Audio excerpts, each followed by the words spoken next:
네, 오늘 말씀을 함께 보도록 할 텐데요. 출애굽기 2장 5절로 10절까지의 말씀입니다. 여러분들 가지고 계신 주보에도 여러분들 말씀 그대로 성경 말씀을 실어놨으니까요. 제가 한 절, 여러분들께서 한 절 읽도록 하겠습니다. 출애굽기 2장 5절 말씀입니다. 바로의 딸이 목욕하러 나일강으로 내려오고 시녀들은 나일강가를 보는 때에 그가 갈대 사이의 상자를 보고 시녀를 보내어 가져다가 그러죠.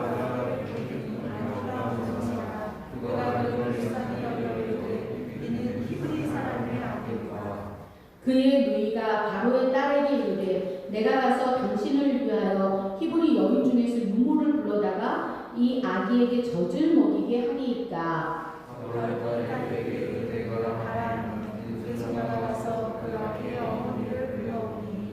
바로의 딸이 그에게 이르되 이 아기를 데려다가 나를 위하여 젖을 먹이라. 내가 그 싹을 주리라. 여인이 아기를 데려다가 젖을 먹이더니 같이 읽겠습니다. 그 아기가 자라매 바로의 딸에게로 데려가니 그가 그의 아들이 되리라. 그가 그의 이름을 모세라 하여 이르되 이는 내가 그를 들에서 건져내었으리라 하더라. 아멘. 네, 이 시간 제가 여러분들과 함께 귀한 말씀 함께 나눌 텐데 출애굽기 2장 5절로 10절까지의 말씀입니다. 그런데 오늘 우리가 찬양 영상을 하나 보려고 해요. 그 영상이 우리의 오늘 말씀하고 연결이 되면서 여러분들 그림이 그려질 것 같아요. 그래서 찬양 영상 이름은 요게벳의 노래입니다. 우리가 사실 이 찬양을 부르고 싶었는데 찬양이 굉장히 길기도 하고 좀 이렇게 쉽게 부를 수 있는 곡은 아니거든요.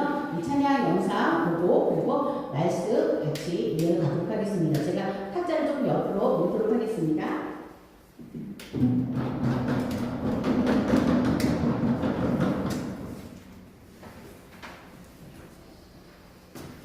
소리를 조금만 올려주세요.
너의 삶의 참주인, 너의 참 부모이신 하나님 그분에게 너의 삶을 맡긴다.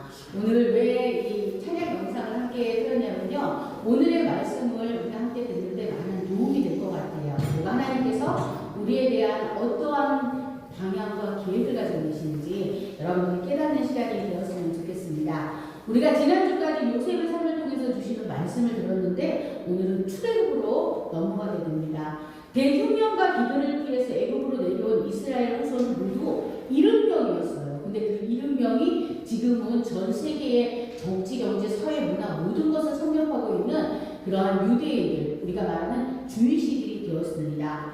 그런데 이제 야곱을 알고 요셉을 알았던 모든 왕들도 다 세상을 떠났고요. 세대가 바뀌었습니다. 그래서 요셉과 야곱은 그동안 그 애굽 땅에서 영향력이 있었지만은 출애굽기 1장 8절에서는 다시 새롭게 이렇게 말씀하고 있습니다.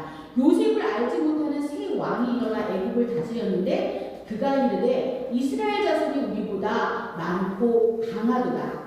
안 되겠다. 이제 이들을 제거해야겠다 하는 그런 새로운 정책을 펼치게 된 것입니다.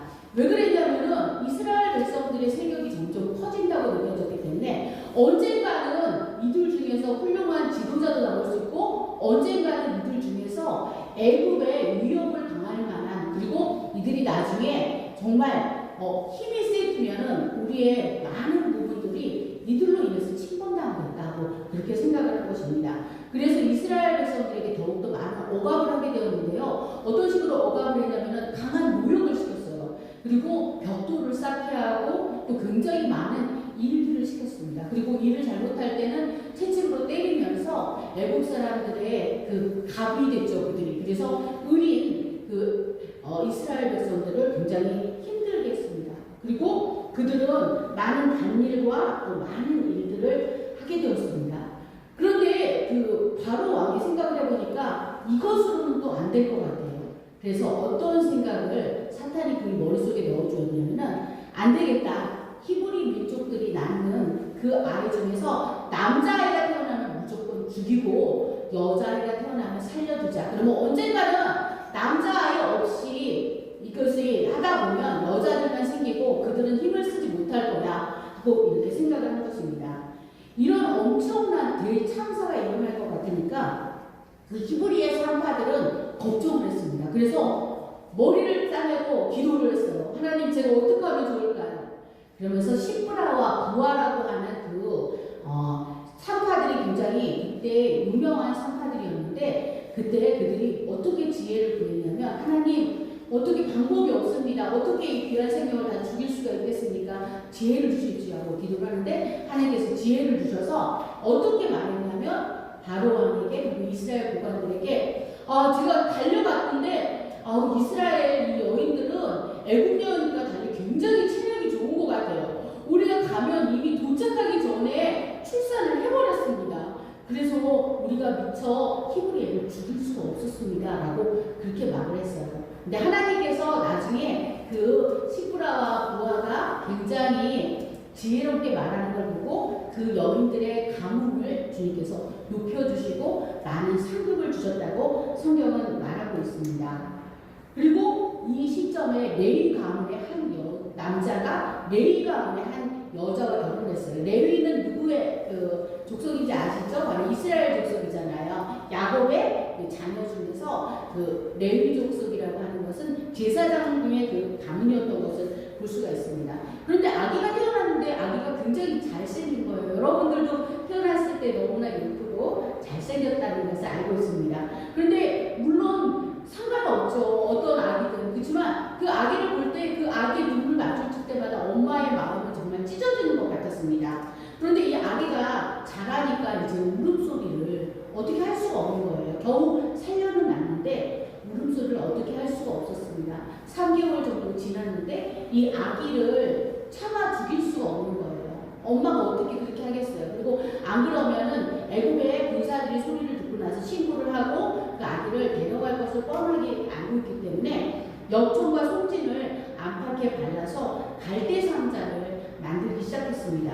그리고 그 아이의 누나가 있는데 누나 이름이 아까 영상에도 나왔지만 어떤 여자아이가 가서 이렇게 물고기 보고 있었잖아요. 그 누나 이름이 미리암이에요. 누나는 나이 차이가 좀 났습니다. 왜냐하면 모세의 위에 3살 위에 형이 야곱 아론이고요. 아론 위에 미리암이 있었습니다. 그래서 미리암은 그 모습을 보면서 자기의 사랑스러운 어린 동생이 어떻게 되고 있나를 보고 있었던 것입니다. 그런데 어떤 일이 있었을까요? 어떤 일이 있었냐면은 그 애굽의 공주가 마침 나일강가에 와서 목욕을 하려고 했어요. 근데 목욕을 하려고 보니까 어떤 갈대 상자가 둥둥 떠다니는 거예요. 그런데 그 모습을 보면서 이 애굽 공주가 생각을 했습니다.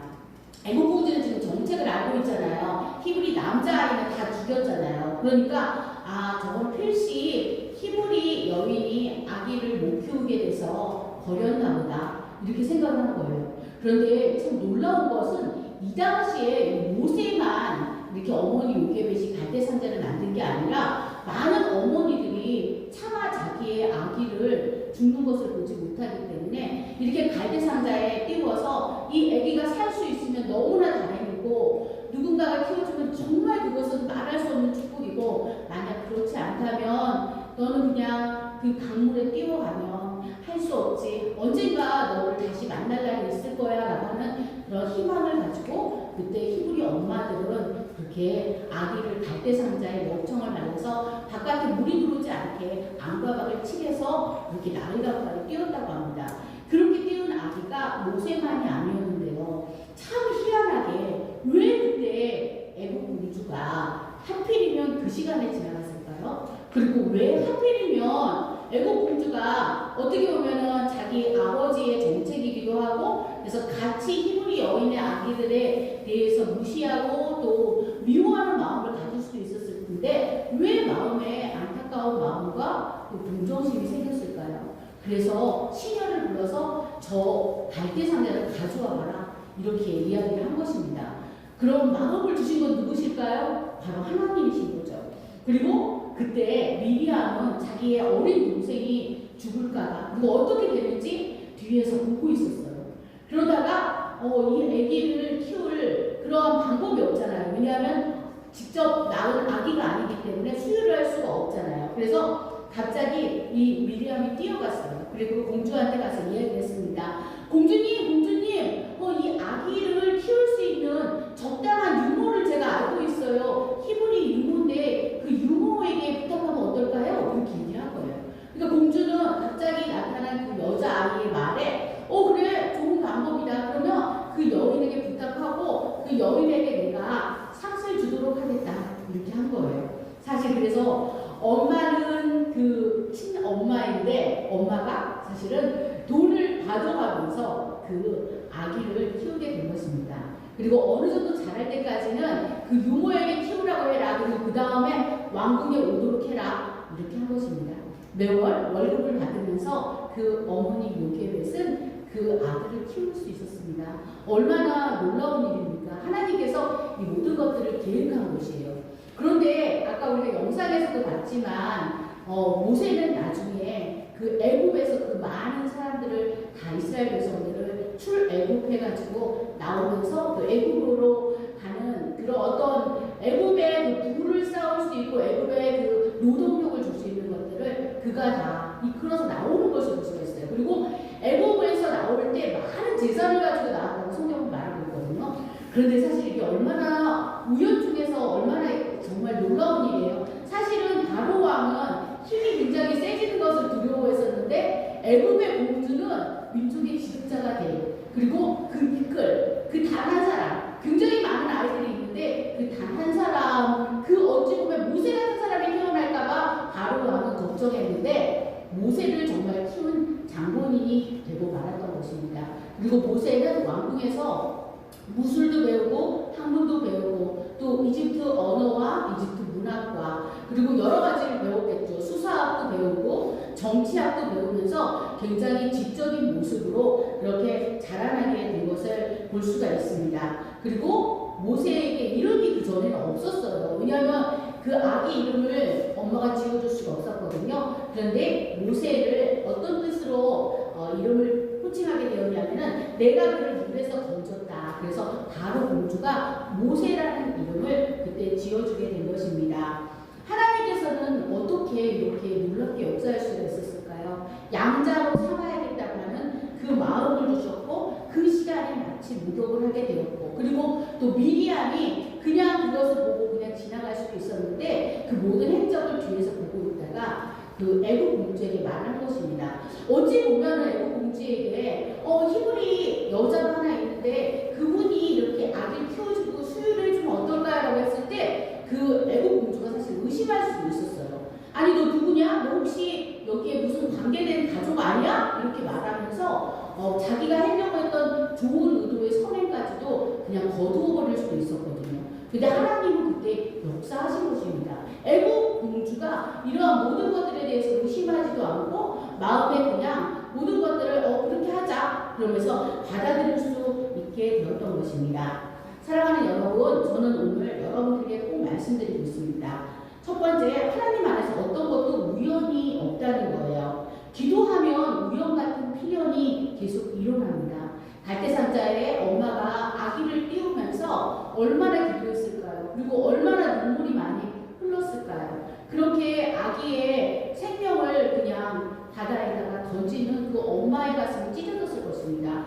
그런데 하나님은 그 모든 것들을 우연같이 보이는 모든 상황 속에 그 어떤 한 가지도 우연이 없이 다 필연적으로 이루어지신 것입니다. 사랑하는 여러분, 여러분도 기도하면 그런 우연 같은 필연이 우리 삶에 일어난다는 거예요. 그것을 인도하시는 분은 하나님이시기 때문에 그렇습니다. 둘째, 하나님은 사람의 마음을 움직이십니다. 애국 공주가 이스라엘 아이를 불쌍히 여기는 마음이 생기는 것은 당연한 것은 아니에요. 왜냐하면 그들은 애국인이고 이스라엘 백성들은 어떻게 보면은 그들이 경계하고 있는 사람이었거든요. 언젠가 굉장히 힘이 커질 수 있었기 때문에. 그런데 바로 애국 공주가 이렇게 양자를 입양하겠다고 했을 때 바로 왕이 분명히 반대할 수도 있었거든요. 그렇죠? 야, 너는 내 정책을 지금 그것은 반하는 행동이다. 왜 그렇게 하니? 그렇게 하지 말고 그냥 그 애는 그냥 다른 히브리 남자아이들 죽였던 것처럼 그냥 죽게 내버려둬. 이렇게 할 수도 있었어요. 근데 바로 왕이 애국 공주의 그 말대로 알았다. 그러면 얘를 왕자로 키우도록 하자. 그렇게 한 것입니다. 그러니까 사실 앞으로 범이 될 수 있는, 그렇죠? 호랑이가 될 수 있는 고양이를 가져다가 키운 것이 된 것이에요. 근데 이 모든 상황들을 하나님께서 허락하셨고 사람의 마음을 움직이신 하나님께서 그 마음들을 다 움직이셨기 때문에 애국 바로왕도 그리고 공주도 그 모든 상황들이 순적하게 됐던 것을 볼 수가 있습니다.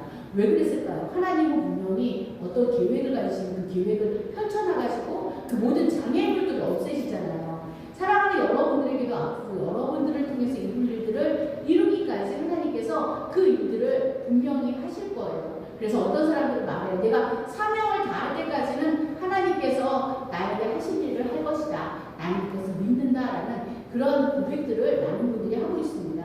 우리에 대한 하나님의 뜻과 계획이 있기 때문에 여러분들의 생명은 이 땅에서 하나님이 지켜주실 것이고 또 여러분들을 향한 뜻과 계획은 분명히 이루어질 것입니다. 또한 셋째, 하나님은 환경을 통해서 역사하십니다. 하나님에게는 그때 모든 것을 볼 수 있는 눈이 있으시잖아요. 그래서 모세를 그냥 어느 곳에서 그냥 키우게 할 수도 있었을 거예요. 어찌 보면 그냥 가난하고 또 힘없는 히브리 어떤 요인이 되려다 키울 수도 있었을 거예요. 근데 하나님께서는 왜 애굽의 왕궁으로 보내셨을까요? 그 이유는 모세가 모든 학문과 또 지식들을 다 섭렵하고 있어야 나중에 지도자로서 그리고 나중에 바로 왕을 만나고 당당하게 말할 수 있다는 것을 아셨기 때문입니다.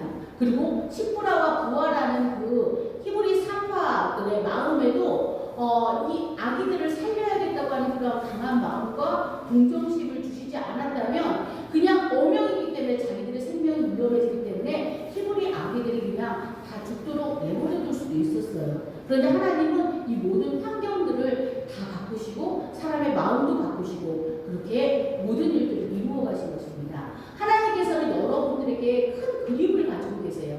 여러분들 지금 이름이 있잖아요. 나의 이름 하나하나를 여러분들이 지금 가지고 있어요. 근데 하나님은 별들의 수요를 다 다 세시고 만상의 모든 것들을 다 아시는 분이라고 했기 때문에 한 사람 한 사람에 대한 계획들이 분명히 있어요. 우리 지금 고3 친구들이 있지만 우리는 지금 내가 앞으로 뭐가 될지, 그리고 내가 앞으로 얼마나 귀하게 쓰임받고 이 나라와 민족과 세계를 위해서 내가 어떻게 쓰임받을지 아직 몰라도요, 하나님은 다 알고 계세요. 그래서 그 계획 속에 여러분을 축복하시고 또 여러분들에게 많은 것들을 부어주기 원하시는 것입니다. 하나님께서는 결국 모세를 이렇게 왕국에서 키우시고, 그리고 우리가 알고 있는 그 시간과는 달랐어요. 하나님은 모세를 80이 돼서 그때 불러내시고 그때 사용하십니다. 그리고 120살까지 살게 하셨는데 모세는 하나님이 데려가셨기 때문에 지금까지도 무덤이 없다고 합니다.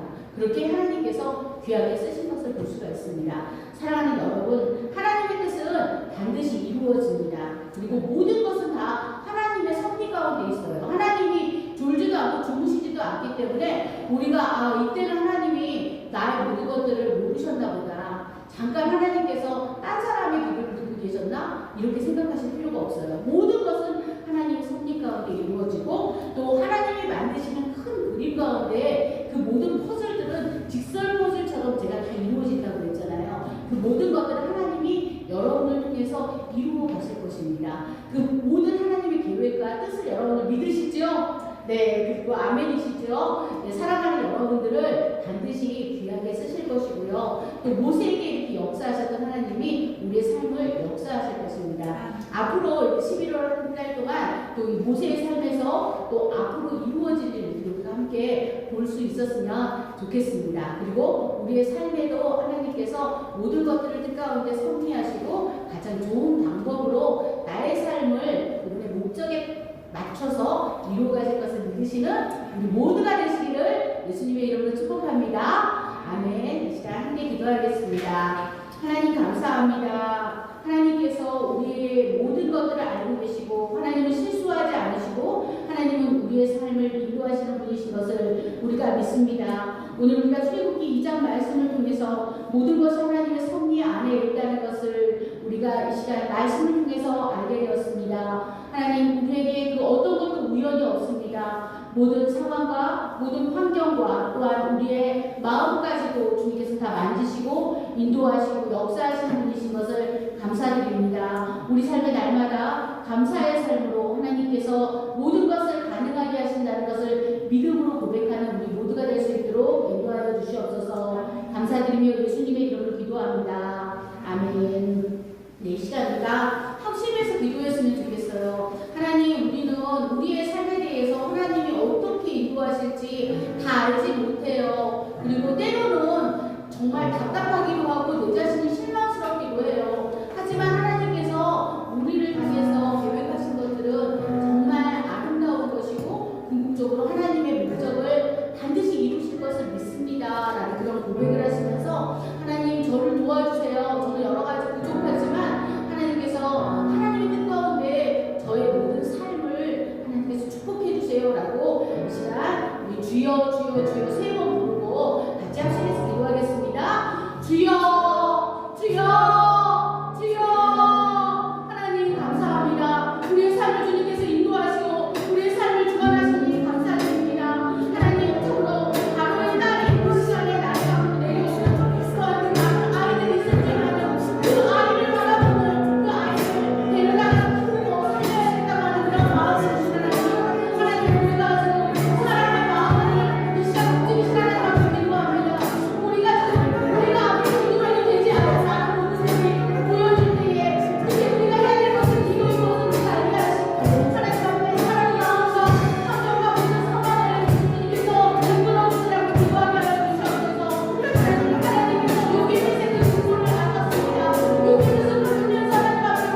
지명하여 부르셨고 우리에 대한 뜻과 계획을 반드시 이루시며 그것을 이루기 위해서 많은 사람과 많은 환경들을 사용하실 것입니다. 우리가 그것을 믿고 나아갈 수 있도록 축복하여 주시옵소서. 또한 하나님께서 우리 사랑하는 고3 친구들이 있습니다. 특별히 우리 상훈이와 우리 은성이 주님께서 이제 시험을 앞두고 있는데 주님께서 지어 명철 주시고 또한 우리가 또 함께 시험 보는 5명의 다른 친구들 있습니다. 우리 은하다가 기도한 것처럼 그 귀한 언니 오빠들 우리 친구들이 또 다 함께 하나님의 뜻을 이루는 도구가 되게 하시며 수능 시험에 강하고 담대하고 떨지 않고 또한 공부한 모든 것들을 잘 발휘하게 하시며 수능 시험뿐만 아니라 그 뒤에 이제 진로를 정하고 학교를 정하는 거에도 가장 좋은 길로 하나님 보시기에 가장 합당한 좋은 학교로 또한 앞으로의 진로로 주님께서 길을 활짝 열어주시옵소서. 감사드리며 예수님의 이름으로 기도합니다. 아멘.